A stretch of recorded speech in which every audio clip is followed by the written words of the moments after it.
हमने यहाँ पे एक समचतुर्भुज एबीसीडी ड्रॉ कर लिया है, ये वाली। और इसके समचतुर्भुज का तो आपको पता ही है, जैसे कि वर्ग है वैसे ही ये भी होता है। बस क्या होता है कि इसका ये एंगल जो है यहाँ पे जब दो भुजा मिलते हैं तो वो 90 डिग्री नहीं होता है। तो समचतुर्भुज के चारों भुजा क्या है, एक ही शेप के होते हैं। तो सबका हम लोग चलिए नाम दे देते हैं कि वो ए सेंटीमीटर या मीटर समथिंग वो है।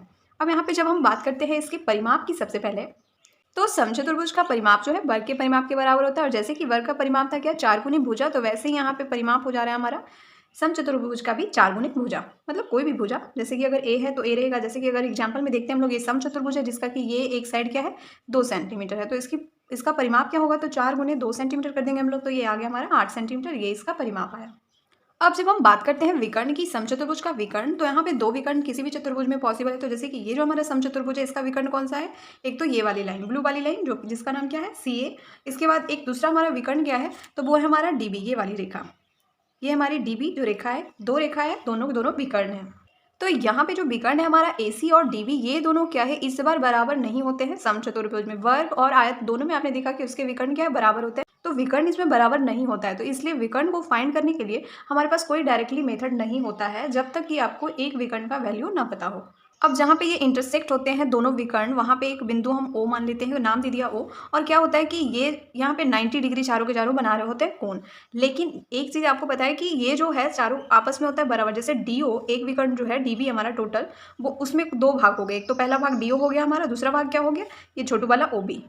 पहला भाग ये डी ओ हो गया, दूसरा हमारा ओ बी हो गया। तो डी ओ और ओ बी क्या है, आपस में बराबर होते हैं। सेकेंड चीज़ जो हमारा दूसरा विकर्ण ये है, तो इसमें ओ सी एक भाग हो गया और दूसरा भाग हमारा हो गया ओ ए। और दोनों भाग क्या है, आपस में बराबर होते हैं। तो ओ सी इज इक्वल टू होता है क्या हमारा ओ ए, यहाँ पे नाम दे दिया। तो अब जैसे कि एग्जाम्पल में आपको इस डी बी वाले विकर्ण की वैल्यू पता है, डी बी की वैल्यू आपको पता है कि डी वन है, ठीक है। तो यहाँ पे क्या है, डी ओ और ओ बी इसको आधा आधा बांट लेगा। तो डी ओ की वैल्यू क्या हो जाएगी, डी वन बाई टू हो जाएगी, और ओ बी की वैल्यू भी क्या है, डी वन बाई टू हो जाएगी। मतलब दोनों ने आधा आधा दोनों बांट लेंगे। हमें फाइंड क्या कर पाएंगे, हम केवल ए सी की वैल्यू। ए सी की वैल्यू के लिए अगर हम केवल ओ सी की वैल्यू या फिर केवल ओ ए की वैल्यू फाइंड करेंगे, तो भी हमें दोनों को जोड़ करके हम प्राप्त कर लेंगे पूरा ये ए सी की वैल्यू। तो ऐसे तो फाइंड नहीं हो सकता है ना, क्योंकि ये जो हमारा समचतुर्भुज है, इसमें आप डायरेक्टली देख पाओगे कि इधर से एक त्रिभुज बन रहा है कुछ ऐसा, ये भी तो एक त्रिभुज बन रहा है, और इधर से भी एक त्रिभुज बन रहा है। लेकिन आप इस मेथड का यूज करके दो त्रिभुज यहाँ समबाहु बन रहे हैं, लेकिन आप नहीं कर सकते। कैसे करोगे, तो यहाँ पे चार देखो, एक दो तीन और चार, चार क्या है, समकोण विषमबाहु त्रिभुज मिलकर के हमारा एक समचतुर्भुज बनाते हैं। चतुर्भुज की फैमिली में आपने देखा है। तो जस्ट पाइथागोरस फॉर्मूला का यूज करके हमें बस इस ब्लू वाली, आधी ब्लू वाली लाइन की वैल्यू फाइंड करनी है। जैसे कि यहाँ पे हम फिगर आउट कर लेते हैं, हम इसका फिगर बना रहे हैं, इस वाले त्रिभुज का हम फिगर बना लेते हैं, इस छोटू सा त्रिभुज का। इसमें चार त्रिभुज है, तो यहाँ क्या नाम है, ओ है, ऊपर सी है और इस तरफ बी है। अब ओ बी की वैल्यू कितनी है, तो डी वन बाई टू है। बी सी की वैल्यू क्या है, ए है। हमें किसकी वैल्यू फाइंड करनी है, तो ओ सी की वैल्यू फाइंड करनी है। तो इसके लिए हम यूज करेंगे पाइथागोरस फॉर्मूला का, क्योंकि ये 90 डिग्री यहाँ बन रहा है। तो ये जो है हमारा बी सी, ये हमारा क्या है, कर्ण है। ये जो हमारा ओ बी है पूरा का पूरा, ये हमारा क्या है, आधार है। और ये हमारा ओ सी है, ये हमारा क्या है, लंब है। तो पाइथागोरस फॉर्मूला क्या कहता है कि कर्ण स्क्वायर इज इक्वल टू लंब स्क्वायर प्लस आधार स्क्वायर। मतलब H square L square plus B square, ये क्या है, आपस में बराबर होते हैं। तो हमें एच की वैल्यू पता है, क्या है, ए है, तो ए का स्क्वायर कर देते हैं हम लोग। एल की वैल्यू हमें पता नहीं है, यही तो हमारा ओ सी है, तो इसमें हम पूरे ओ सी का स्क्वायर कर लेते हैं। और वी की वैल्यू, आधार जिसको हम लोग कहते हैं, ये हमारा ओ बी है, जो कि क्या हो जाएगा, डी वन बाई टू, और इसका हम कर देंगे स्क्वायर। अब हम यहाँ पे ओ सी को सॉल्व करके इसकी वैल्यू फाइंड कर लेंगे। तो ओ सी हमारा यहीं रह जाएगा और ए स्क्वायर की ओर चला जाएगा हमारा डी वन बाई टू। बस हमें इससे सॉल्व करते जाना है। अब यहाँ फिर से ओ सी स्क्वायर लिखेंगे is equal to A square minus D one का स्क्वायर हम लोग तोड़ देते हैं, और बटे में हो जाएगा 4 हमारा। फिर से इसको हमें आगे सॉल्व करना है, जो कि हम थोड़ा यहाँ पे आ जाते हैं। ओके, तो इसी चीज़ को हम वहाँ कंटिन्यू करने वाले हैं। तो 4a स्क्वायर माइनस हमारा d1 का स्क्वायर रहेगा, और बटे में हमारा 4 है, और इधर OC है हमारा, OC स्क्वायर। तो केवल OC बराबर क्या वैल्यू हो जाएगी, तो सब पे अंडर रूट चला जाएगा। तो 4a स्क्वायर माइनस d1 का स्क्वायर, और ये अंडर रूट। अब ये 4 पे जब अंडर रूट चढ़ेगा तो ये हो जाएगा हमारा 2। तो ये आ गई हमारी वैल्यू किसकी, OC की। मतलब इसकी वैल्यू प्राप्त हुई है हमें। और हम जिस विकर्ण को फाइंड कर रहे हैं वो विकर्ण कौन सा है, तो वो विकर्ण है हमारा क्या, ए सी। यहाँ कंटिन्यू करते हैं हम, ए सी है हमारा। ए सी बना कैसे है, तो ओ ए और ओ सी से बना है। तो ओ सी की वैल्यू हमें पता चल गई है कि 4a square minus D one का स्क्वायर पे अंडर रूट और बटे में 2 होता है। और यहाँ क्या है, ओ सी और ओ ए दोनों के दोनों बराबर है। मतलब हम क्या करने वाले हैं, 2 से कर देंगे गुना, या फिर हम जोड़ भी सकते हैं, वही बात आएगी। और अंडर रूट क्या है, 4a square minus D one square बटे में 2। अब ये 2 से 2 कट गया हमारा, और इसकी जो वैल्यू आएगी AC की जो वैल्यू आई क्या, 4a² माइनस D1 का स्क्वायर। ये हमारा दूसरा विकर्ण पता चल गया कि उसका नाप कितना है। तो हमारे समचतुर्भुज का विकर्ण का फॉर्मूला ये निकल के आ गया, √4a² माइनस D1 का स्क्वायर, जहाँ पे a का वैल्यू मतलब क्या होता है, समचतुर्भुज की कोई भी भुजा, और d का मतलब क्या होता है, समचतुर्भुज का एक विकर्ण जो कि दिया हुआ होगा। अब हम यहाँ पे एक छोटा सा एग्जाम्पल देखते हैं। जैसे कि आपको दिया हुआ क्या है, परिमाप दिया हुआ है 20 सेंटीमीटर, और यहाँ पे आपको विकर्ण मिली हुई है 8 सेंटीमीटर की, और हमें क्या फाइंड करना है, दूसरा विकर्ण, मतलब कि D2 को हमें फाइंड करना है।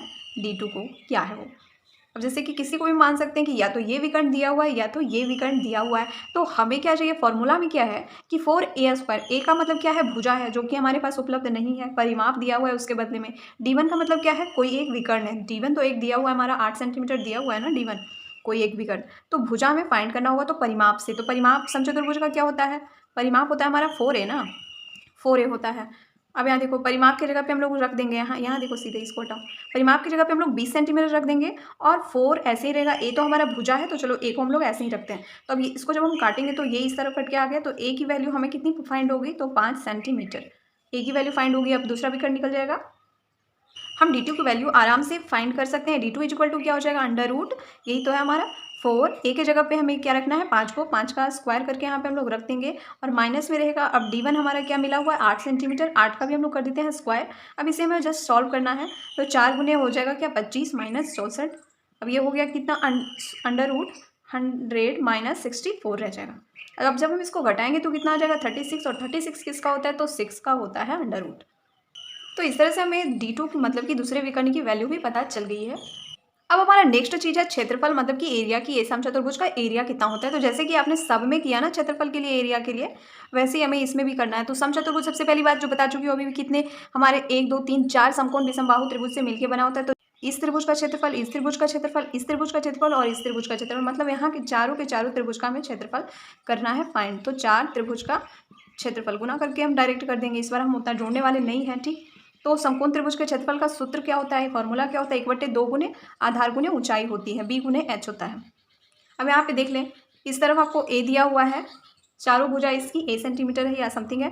तो यहाँ पे त्रिभुज का क्षेत्रफल में 1/2 तो लिखेंगे। अब b की जगह पे हम लोग क्या लिखेंगे, इसका आधार क्या है और इसकी ऊंचाई क्या है। तो यहाँ पे हम देखते हैं, एक त्रिभुज हमारा ये है, या फिर एक त्रिभुज कोई भी है।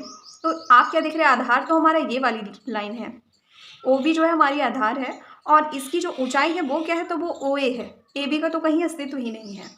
तो सिंपल हम क्या करने वाले हैं, B के जगह पे, आधार की जगह पे हम OB लिखने वाले हैं, और H के जगह पे हम लोग OA लिख देंगे, ठीक है। और अब इसको जो हम सॉल्व करते हैं तो कितना आ जाएगा, 2OB क्रॉस OA, किसी समचतुर्भुज का क्षेत्रफल। अब एक चीज़ और आपको पता है, क्या पता है, तो सबसे पहली चीज़ जो बताई थी कि DB हमारा कोई विकर्ण है जिसके की बराबर होता है क्या, OD plus OB। OD OB क्या है, दोनों बराबर होते हैं। अगर हम लोग DB को D1 मान लेते हैं, मतलब पहला विकर्ण डायगोनल D से सूचित करते हैं, इसलिए D से। अब OD और प्लस OB में क्या हो जाएगा, तो D1/2 हो जाएगा, प्लस D1/2 कर देंगे, आधा आधा दोनों को बांट दिया, ठीक। तो OB की वैल्यू पता चल रही कितनी है, D1/2 है, तो यहाँ पे रख देंगे D1/2, 2 पहले से है इसमें। अब हमें OA की वैल्यू, OA तो इसमें है नहीं, OA हमारा दूसरे विकर्ण के अंतर्गत आ जाएगा। दूसरा विकर्ण हमारा कौन सा है, तो AC है। AC किसके बराबर है, तो OC प्लस OA के बराबर है।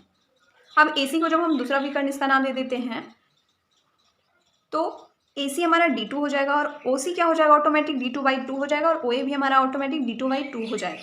तो OA की वैल्यू कितनी पता चल गई, D2/2 पता चल गई। अब देखो अब कौन कट रहा है, तो 2 से 2 कट जाएगा, तो बचा क्या, 1/2 गुने D1 गुने D2। अब बताओ, शुरू में स्टार्टिंग से चलो, D1 क्या है हमारा, कोई एक विकर्ण, D2 क्या है हमारा, कोई दूसरा विकर्ण। तो समचतुर्भुज का क्षेत्रफल यही फाइनली आ गया, क्या, 1/2 गुने D1 गुने D2। D1 क्या है, पहला विकर्ण है, D2 क्या है, कोई दूसरा विकर्ण है समचतुर्भुज का। ये हमारा हो गया फॉर्मूला।